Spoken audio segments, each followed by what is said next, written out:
play in the Super Bowl for the first time in their franchise history. Let's dig Zubin, into it. you know what's so interesting about this weekend? This is really, truly where the stars of football is made. And that's why people do like it. I was only half joking there, right? And because the divisional is like, you're 2 games away from getting to the Super Bowl. We're legit. Either we got the bye or we won a game and we deserve to be here. You can't tell us we can't. You don't talk about dudes that ball wild card weekend. You talk about dudes that ball this weekend and the next. Right. If you win this weekend, you're on the cusp, and then you're on the cusp of what? The Super Bowl. Okay, so obviously the Chiefs have been there, done that. The Browns are trying to get there, do that. So Sammy Watkins ready to go, and you heard what Juju Smith-Schuster of the Steelers, you heard Chase Claypool, maybe some sour grapes after they lost to the Browns, essentially saying, hey, they're not that much of competition. Sammy Watkins, who's battled a lot of injuries this year, got a tweet from... Zubin, I was going to say, Clay Claypool actually said he doesn't like the way that the Browns mocked Juju. I'm like, actually, that's not what happened. Place. They actually go ahead. Sorry. Okay, no doubt. Mapletron had a great season, but as I said, I didn't think that was a great one on the way out the door. But this is the power of social media. You could reach out to anyone at any time. So a dude named Hunter, who by the looks of his avatar here, he's got Chiefs celebrating in the avatar. So I'm guessing he's a Kansas City fan. Hunter, essentially just a dude named Hunter. That's all it comes down to. Tweeted at Sammy Watkins. Looks like we got some comp next week. In other words, looks like we got some competition next week. We can actually step up. Who knew the Browns could reel off 28 in the first quarter? We might actually have to pay attention to this team. Sammy Watkins then simply replied to our guy Hunter, I wouldn't go that far, LOL. So in other words, channeling a little bit of Juju and a little bit of Chase. So Hunter's not a Cleveland Brown. No, Hunter is a fan. He's a Chiefs fan, and essentially saying, hey, man, we got a little competition this week, Sammy. You better get ready. And Sammy's like, come on, man. But that's the same thing if you said something to me. I'd be like, stop. Right? I mean, it's the same thing. Sammy is not going at the Cleveland Browns. I understand that from you guys' standpoint in the media, Zubin, that you guys like to... You and Jay, y'all like to drum it up. I need to see your media credential right now. If I don't see your media credential, you can't talk like that. But in all seriousness, though, he's not taking a shot directly at the Cleveland Browns. He's talking back to a fan who tweeted at him, and he's just letting him know, no, man, we good. We're not worried about them. And Jay, before you step in, just real quick, it's time for Straight Talk, brought to you by Straight Talk Wireless. Let's just say Baker Mayfield is not taking the bait here at all. I have no problem with it, to be honest with you, because if you don't have confidence, then you're not going to have success. And those guys have been doing it together for a few years now. They have a ton of confidence in each other. And so, I mean, it's just, people get mad when you put it out there as, your quote unquote bulletin board material. But I mean, I don't have a problem with it. It comes with the nature of this game that you got to be confident and got to know and believe in yourself. Straight Talk Wireless, no contract, no compromise. Jay, now that we've got the totality of it, we got the fan, we got Sammy, we got Cleveland responding. What do you think? It doesn't bother me what Sammy said, but I think what's more impressive to me is that the way that the Browns continue to handle everything. Every time I remember the Browns, I remember them being this team, especially last year, all this hype was about. There was a lot of talk from their camp. And this year, they're only really speaking when they're being spoken about, right, by somebody else, like somebody referencing what Juju said or, kind of addressing this, but not barking back loud, just letting their play, kind of dictate their words, right? Like it's impressive to see the change in the dynamic of this franchise. Look, it doesn't mean that Cleveland's going to all of a sudden light a match and go get the Kansas City Chiefs. Much like Baker said, bulletin board material, this is not college football. This is not a high school football. They're not posting things all over the locker room. See what he said. They'll deal with that in the postgame. If they win, they'll say something. If they lose, nothing will be said.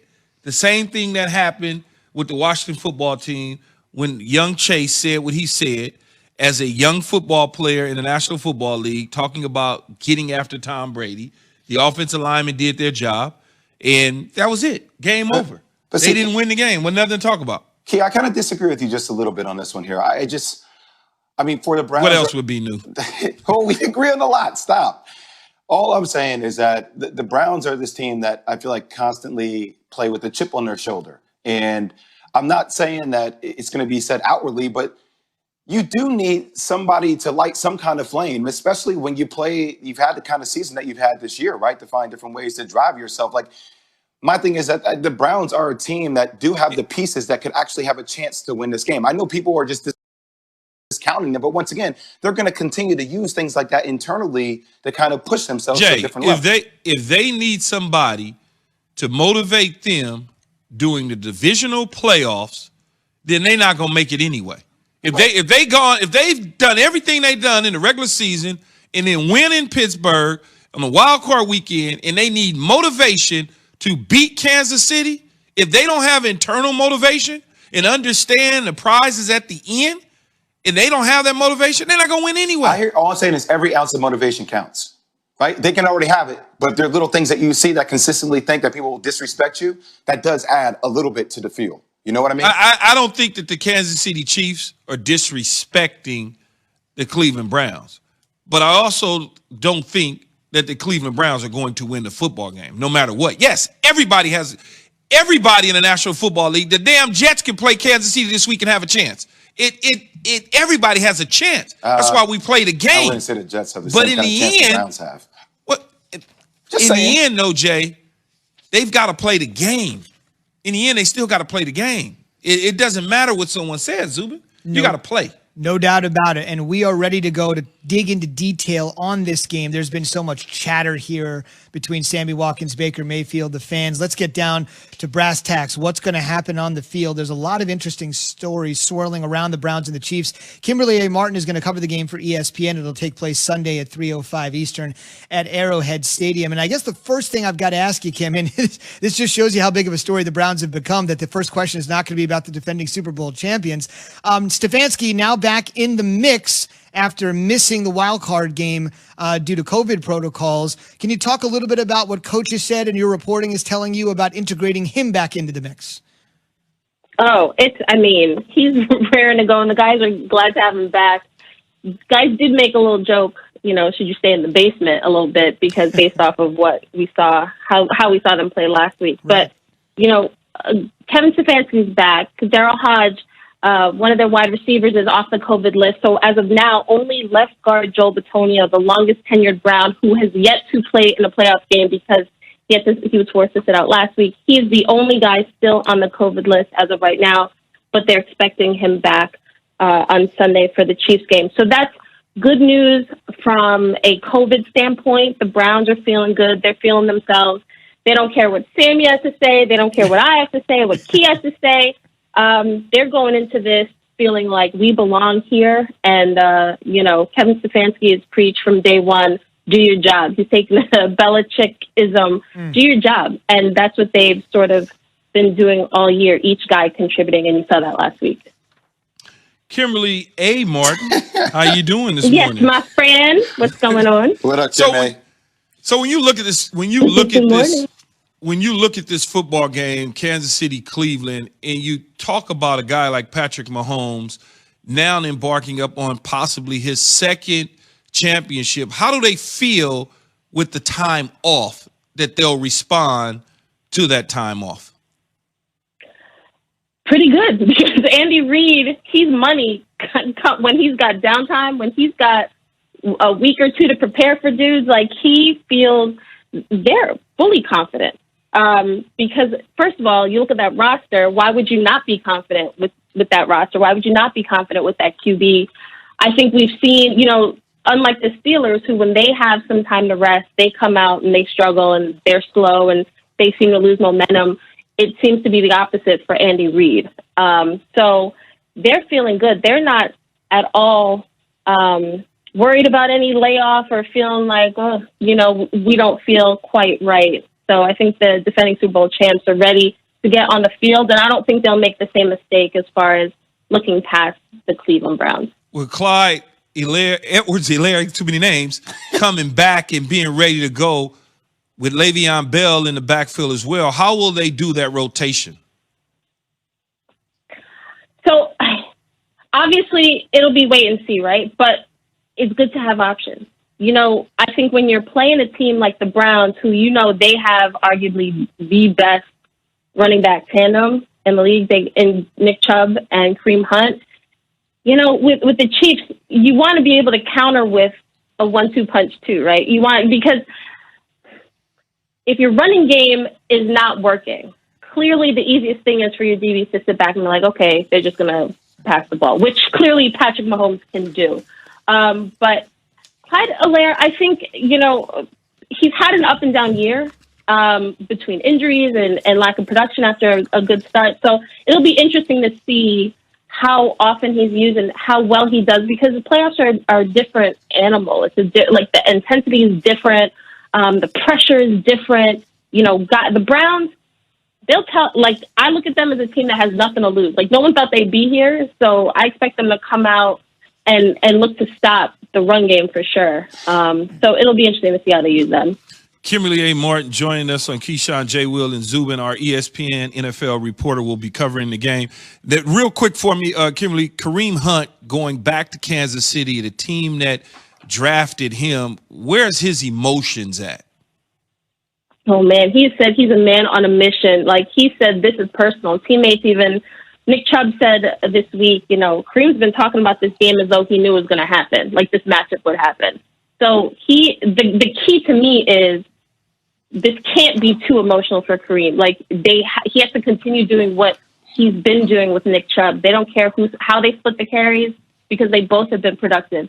He needs to come out, have a good game, but not the emotions of the moment and where he's playing overtake him. Kim, I want to talk to you real quick about the Jets and their new head coach, Robert Saleh. It's a good day. It's a good day for Jets fans, it's right? It's a great day, Everybody right? should be happy at work especially today. with how he's announcing his staff. Bringing on Mike LaFleur with him, a guy that comes from that kind of Kyle Shanahan offense. What does that mean for Sam Darnold? I don't think we know what that means. In all seriousness, LaFleur could work to fix Sam Darnold, but right now everything's on the table. When you got a new head coach, the GM who didn't draft Sam Darnold, that was the old GM. You've watched 3 years of bad quarterback play, and you're a team that has the number 2 overall pick. Sam Darnold's future with the team isn't at all set. If you're Sam Darnold, you might be somewhat hyped, okay, cool, Salah, LaFleur, okay, I feel based on what they've done in San Francisco, this could be good for us, but that doesn't necessarily mean he'll be on the roster in September. I've said before, if you don't have a QB, you have nothing. And the Jets right now, Salah is inheriting a situation where he has no QB. He has no set answer. The Jets ruined Sam Darnold's development. So it'll be on him to decide if he can sort of fix a decent QB and turn him into something great, or just say, hey, you know what? There's a lot of holes to fix, and with that number 2 pick, I'm moving on to a new QB. It's great perspective because Kim spent 5 years on the Jets beat, and it seems like that's at least good for 2 or 3 head coaches, right? 5 years. It sure was for the Rex days. Yep. Now they've got one that they hopefully feel will be there for a long time. See if they get this one right. This is being universally praised throughout the NFL and football circles as a great move for the Jets, and Kim concurs. Kim, we will look for you Sunday before the game on Sunday NFL Countdown, and then after the game on SportsCenter for the very latest between the Browns and the Chiefs, one of whom will be headed to the AFC title game. Kim, thank you very much. Thanks, Kim. Thanks, guys. Fellas, let's go from A. Wait, hold on. What's we ain't going from A to Z just yet. Okay, hang on. Jay. Yeah. What was Claypool's name? Stop, trying man. to avoid You get a tongue twister. I know it's Chase Claypool, and I said Clace Claypool. I got it. Clay Claypool. Hey, I botched a few in my time too. You guys are the worst. I knew this was going to happen. As soon as it came out of my mouth, I said, "Damn it." Clay Claypool. Well, look, I'm not going to be the one. It's going to be Twitter. Is that English? What does this mean? Clay Claypool. That's going to be the one. I mean, why do you think people call me Z? I mean, it's just now you can't get it wrong. No, Right? just Zubin's got a lot of fine. names. How could you botch Zubin? You'd be surprised. Nobody gave Key any mess when he messed up on Clyde Edwards-Helaire. I did, but see, He said, "Ooh, too many names." Yeah, I got out of it. I just see you didn't. You kept going. You just wanted it to go away. That's get out of it. You just keep going, act like it didn't happen. Clay Claypool. But Oh, jeez. We knew who you meant, of course. We knew who you You meant. guys are the worst. As we go from A to Z, here's an unmistakable name that all sports fans know. That would be one Mickey Mantle, as we go from A to Z here. Mickey Mantle, $5.2 million. The sale of a Mickey Mantle baseball card. $5.2 million. Key, real quick. Well, I guess that's art. This is how our crew tried to do us wrong this morning. I'm reading the notes, and they're like, "Oh yeah, this is worth $5.2 million." Key's card on Amazon worth $2. Jay's card on Amazon worth $1.50. That's what our crew tried to do. No, but my card that's worth $2 is probably a card that they duplicated 18 million times. But I'm not spending. Well, I guess it's art though, right? Yeah, it's an investment. Million.